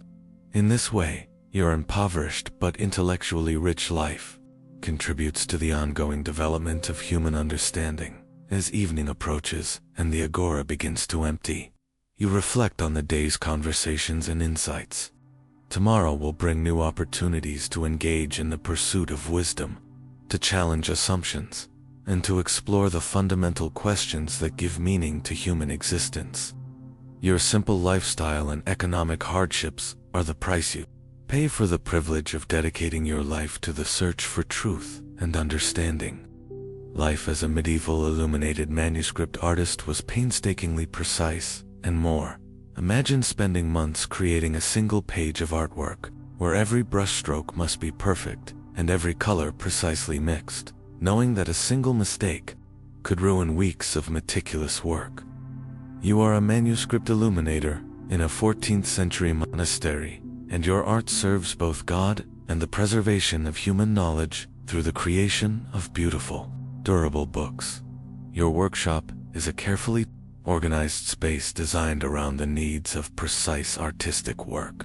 Natural light streams through large windows positioned to provide the best illumination for detailed painting, while shutters can be adjusted to control brightness and prevent glare. Your work table is angled to reduce strain on your back and neck during the long hours of detailed work, and various tools are arranged within easy reach. According to the specific requirements of each project, the preparation of materials is as important as the artistic work itself. You create your own pigments from minerals, plants, and other natural sources, grinding them to the finest possible consistency and mixing them with binders that will ensure durability and proper application. Lapis lazuli for brilliant blue, gold leaf for divine illumination, vermilion for royal red. Each color requires different preparation methods and presents unique challenges in application. Your parchment is prepared from animal skins that have been scraped, stretched, and treated to create a smooth, durable surface for painting. The quality of the parchment affects every aspect of your work. Poor preparation can cause colors to bleed or fade, while excellent parchment allows for precise detail and vibrant color that will last for centuries. You inspect each sheet carefully, planning your composition around any flaws or irregularities in the surface. The text you're illuminating has already been copied by scribes, leaving precisely measured spaces for your artistic contributions. These spaces might accommodate a single, decorated initial letter, a complex border design, or a full-page illustration that complements and enhances the written content. Your artistic work must integrate seamlessly with the text, following established conventions, while also expressing your individual creativity. Your brushes are made from the finest animal hairs, carefully selected and shaped for specific types of work. Sable brushes for fine detail, squirrel hair for smooth washes, and specially prepared quills for the most delicate lines. You maintain these tools with obsessive care, cleaning them thoroughly after each use, and storing them properly to preserve their shape and responsiveness. The process of creating illuminated letters involves multiple stages of work, each requiring different skills and techniques. You begin with careful pencil drawings that establish the basic composition and proportions. Then you apply base colors, building up layers gradually to achieve the desired depth and richness. Details are added with increasingly fine brushes, and gold leaf is applied as the final touch to create the luminous quality that gives illuminated manuscripts their name. Your color palette is both limited and infinitely nuanced. Medieval pigments don't provide the range of colors available to modern artists, but you've learned to create subtle variations through mixing, layering, and optical effects. The chemistry of medieval pigments also means that certain colors cannot be placed next to each other without causing chemical reactions that could damage the artwork over time. The religious content of most manuscripts requires you to understand complex theological concepts and iconographic traditions. Each saint must be depicted with specific attributes. Biblical scenes must follow established visual conventions, and symbolic elements must be included in their proper relationships. Your artistic training includes extensive study of religious imagery and its proper representation. The physical demands of illumination work are considerable. Hours spent bent over detailed work strain your back, neck, and eyes. The fine motor control required for precise brushwork can cause cramping in your hands and fingers. Poor lighting conditions, especially during winter months, require you to work by candlelight or oil lamps that create additional eye strain and increase the risk of accidents. Your apprenticeship lasted for years, beginning with basic tasks like preparing materials and cleaning brushes. Gradually you were allowed to work on simpler elements of illumination, plain borders, basic letter forms, and background details. Only after demonstrating consistent skill and reliability were you permitted to work on the complex figural illustrations and elaborate decorative elements that represent the highest level of manuscript art. The economics of manuscript production means that your work is enormously expensive and therefore limited to the most important texts. Religious books, legal documents, and classical works receive illumination, while everyday texts are copied without artistic enhancement. Each illuminated manuscript represents a significant investment by the commissioning institution, and the quality of your work directly affects the value and prestige of the finished book. Your relationship with the scribes who copy the text is collaborative but sometimes tense. You must work within the spaces they've left for illustration, adapting your artistic vision to fit predetermined dimensions and locations. Sometimes scribes make errors that affect your work, requiring you to modify your plans or work around mistakes that can't be corrected. The monastery library where your finished manuscripts will be housed provides inspiration and reference materials for your work. You study the artistic techniques used in older manuscripts, learning from the masters who preceded you, while also developing your own artistic style. This continuity of tradition ensures that manuscript illumination maintains consistent quality and recognizable characteristics across generations. Seasonal changes affect your work in various ways. Summer provides the best natural light for detailed work, but heat can cause pigments to behave unpredictably and can make the physical demands of the work even more challenging. Winter light is often inadequate for the finest detail work, but the cooler temperatures are more comfortable for long sessions at your work table. The tools for applying gold leaf require special techniques and considerable practice to master. The gold must be applied over properly prepared adhesive at exactly the right stage of drying, and the thin sheets of gold are so delicate that a breath of air can destroy them. The final burnishing process, which creates the brilliant reflective surface that makes gold illumination so spectacular, requires both pressure and finesse. Your artistic training includes not just technical skills, but also an understanding of the cultural and spiritual significance of your work.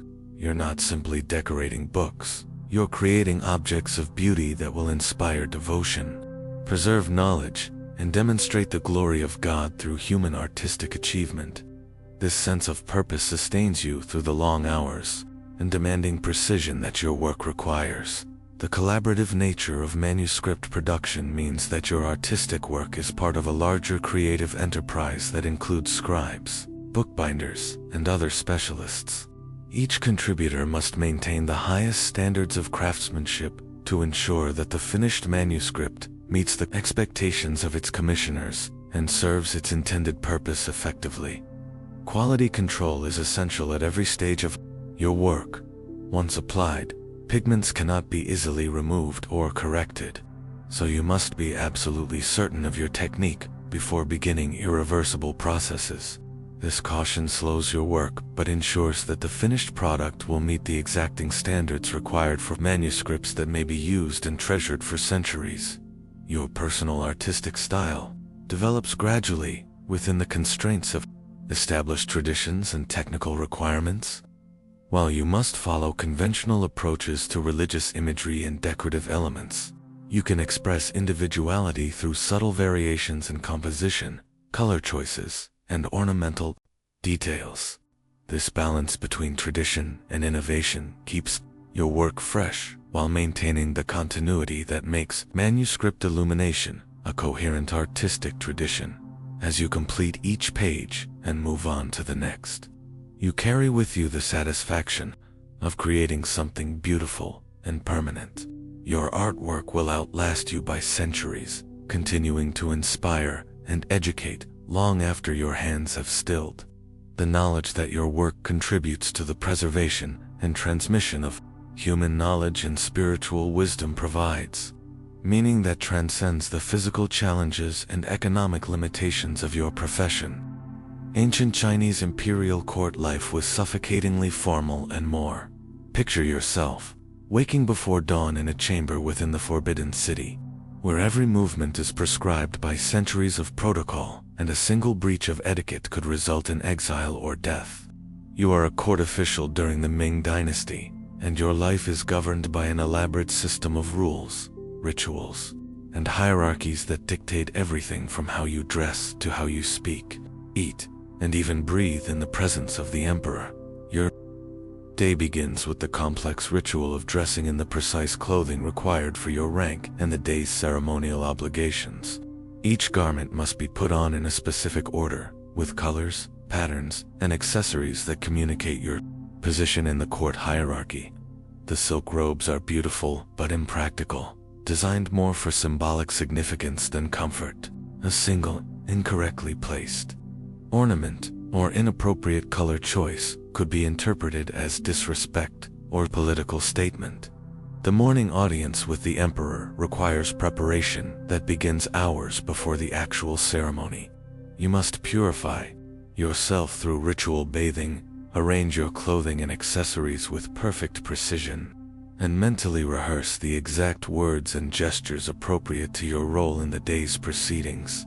The walk to the audience hall follows prescribed routes, and even your pace must conform to established protocol. The audience hall itself is a marvel of architectural intimidation, designed to emphasize the emperor's divine authority and the insignificance of his subjects. The vast space, elaborate decorations, and complex seating arrangements all serve to reinforce the hierarchical relationships that govern court life. You kneel in your designated position, determined by your rank and the specific purpose of the day's audience, and you remain motionless until given permission to move. The emperor himself is a distant figure, separated from court officials by both physical space and elaborate protocol. Direct eye contact is forbidden, and all communication must follow prescribed forms that emphasize your subservience and his absolute authority. Even when he speaks to you directly, you must respond with formulaic phrases that acknowledge his superiority and your unworthiness. Your meals are taken in designated areas with other officials of similar rank, following elaborate rules about seating, service, and behavior. The food itself is excellent, elaborate dishes prepared by skilled cooks, using the finest ingredients available in the empire. But the dining experience is more ceremony than pleasure, with specific rituals governing every aspect of the meal, from the order of courses to the proper way to hold chopsticks. The work of court administration involves managing the vast bureaucracy that governs the Chinese empire. You might review legal cases, oversee tax collection, coordinate military supplies, or manage public works projects. But even routine administrative work is complicated by the need to follow proper procedures, obtain appropriate approvals, and maintain the complex relationships that determine your effectiveness within the court system. Your living quarters within the palace complex are comfortable but constrained. The rooms are well appointed with fine furniture and decorations, but they're also subject to regular inspection by palace officials, who ensure that you're not violating any of the countless rules that govern court life. Privacy is minimal, and you're constantly aware that your behavior is being observed and evaluated.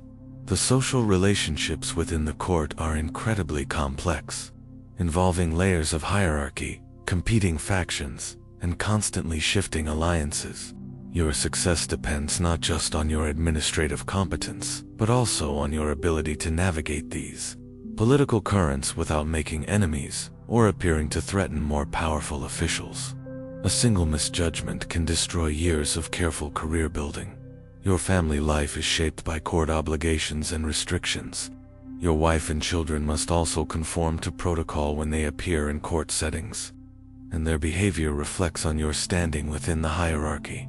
Marriage alliances are often arranged for political purposes, and personal relationships must be balanced against professional obligations and court expectations.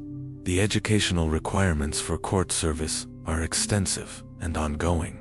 You must be thoroughly familiar with classical literature, philosophy, history, and law, as well as the specific protocols and procedures that govern court life. Continuous study is required to maintain your competence and to prepare for the examinations that determine promotion opportunities. The palace library and archives contain the accumulated wisdom of Chinese civilization, but access is strictly controlled and research must be conducted according to established procedures. You might spend hours studying ancient texts to prepare for specific administrative tasks or court ceremonies, but your research activities are monitored and must be justified according to official purposes.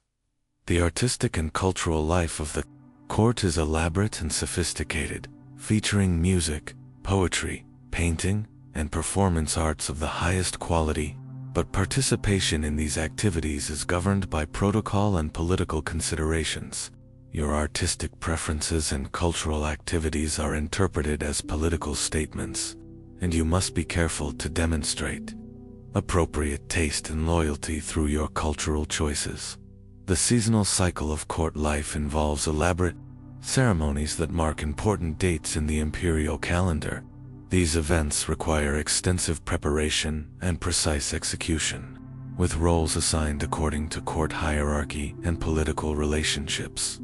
Your participation in these ceremonies is both privilege and obligation, demonstrating your position within the court while also requiring significant time and energy.